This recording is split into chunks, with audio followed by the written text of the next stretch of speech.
Hi, a very good evening. Today I'm going to do a very unique kind of self-concocted recipe, which is a chicken and paneer kofta. Kofta is balls in curry.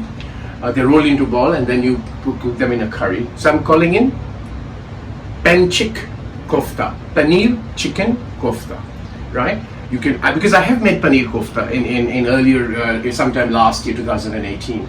So I'm trying to mix the two, and I'm not going to use any flour or besan or egg for binding it. So I've kind of experimented with paneer and chicken, and basically the things I will put will result in a binding, right? So let's show the ingredients. Come on. So I'm not going to make much. It'll be small size balls.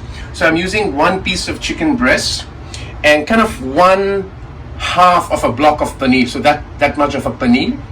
So that's paneer thick slice up. I'm going to grate these. I'm going to make in my grater and mix them up. Then for the kofta, here is the dry spices I'm going to use. This is your 1 teaspoon of cumin seeds, 1 teaspoon of coriander seeds, and 2 red chili. I'm going to dry roast them, grind them, and mix it into the mix of the what I'm calling panchik paneer chicken mix, right? And I'm going to use red chili powder, degi mirch, and of course ginger, which I always keep ginger at home, grated ginger. I'm going to use garlic and coriander powder, and I'll show you when I make the mix. So that's for the kofta, right, or the meatball, if you will. And here is what I'm going to use for. I'm going to also make a dish today with okra, so that's for later. But for the curry, for the sauce, I'm going to use homemade tomato puree. I've actually kept them covered, otherwise they get oxidized. This is 1 whole onion thinly sliced, and then I'll be using coriander powder and turmeric powder. Very simple, thickened kind of curry or sauce with the meatball. So let's kind of grate them and come back and show you the mixing to make the meatball. Hi, so you see I've cut these chicken and paneer into bite size. So all I'm going to do is just put them in my mixer. Alright, so I'm just going to do this in steps because I can't put too much. While that I'm going to do, I have also roasted my dry seeds. I'm going to grind them here, and then I come back and show you the mixing, blending, and making the meatball process. That's the key part. Come closer. Here is it. I've blended the paneer and the chicken. Now, you know what? Why did I use paneer? Because I don't like using like binding agents like cornstarch, etc. There's kind of an artificial thing in there.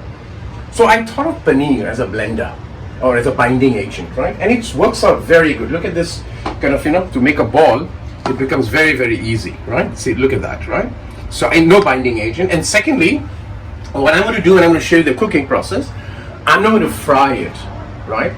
So traditionally koftas are fried and then put in the curry. Now I'm going to do this without frying, so absolutely healthy.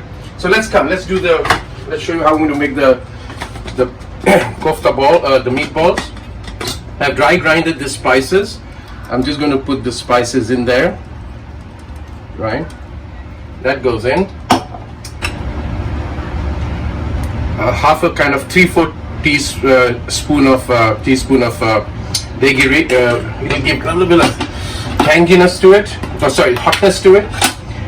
1 teaspoon of kind of 1.5 teaspoon of ginger, and then slightly more garlic. So I'll put 2 teaspoon of garlic.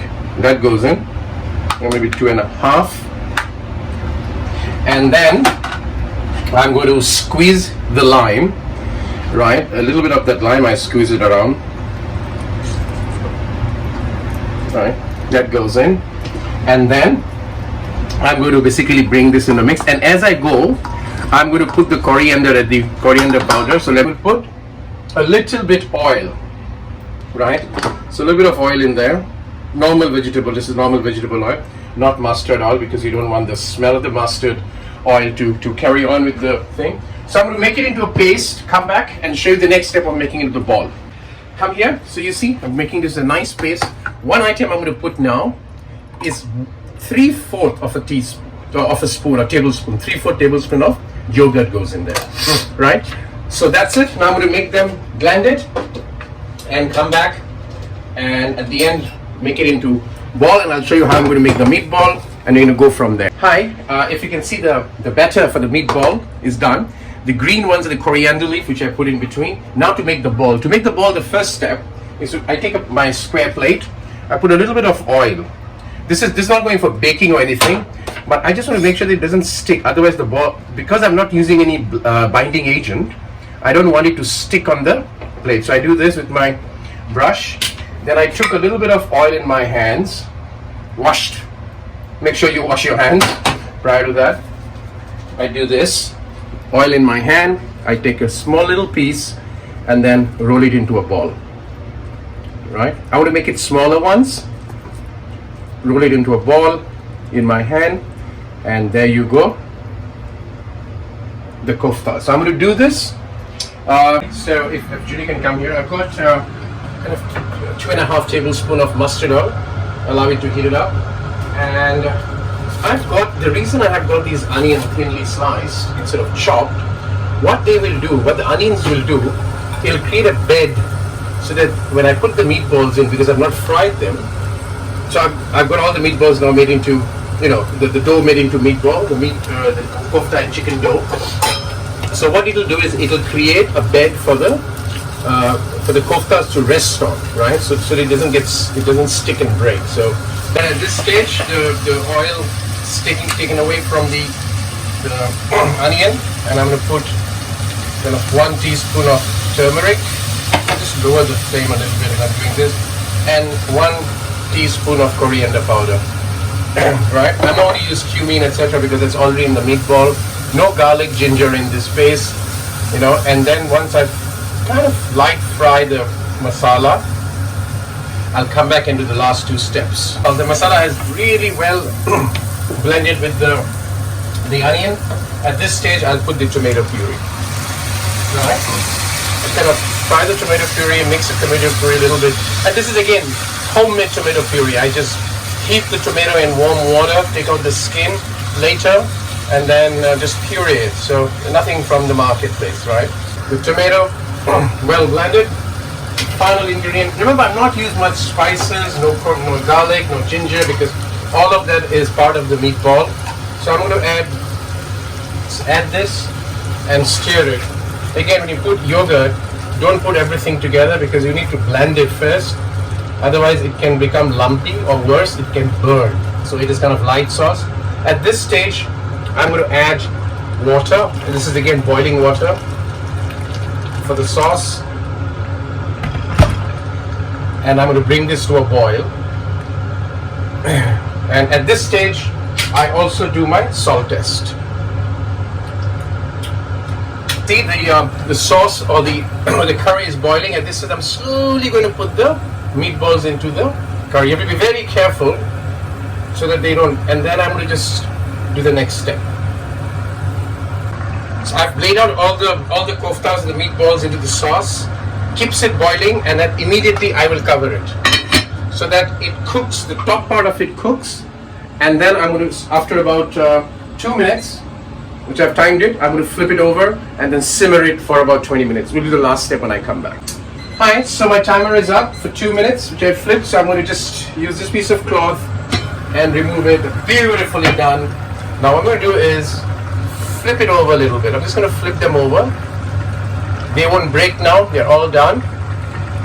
And at this stage, I'm going to put it on for another 2 minutes and then do a final simmer. I said 20 minutes, it's a mistake, not 20 minutes. So I've flipped 2 minutes more. This is on high flame, mind you, yeah? It's not simmering because I want them to cook. And then I will simmer for about 10 minutes and the chicken meatball is done. So this is now, I have at a high flame, I have cooked it for 2 minutes and then flipped it another 2 minutes. It's all ready. I'm going to reduce the flame now and basically put it in. And I don't want the meatball to be overcooked, so it will be very low flame, simmer for 5 minutes, right? So there it is, pan chick a paneer chicken meatball without any kind of artificial ingredient, completely natural, and the paneer basically becomes the binding agent, works as a binding agent as well, or binding agent. So enjoy it.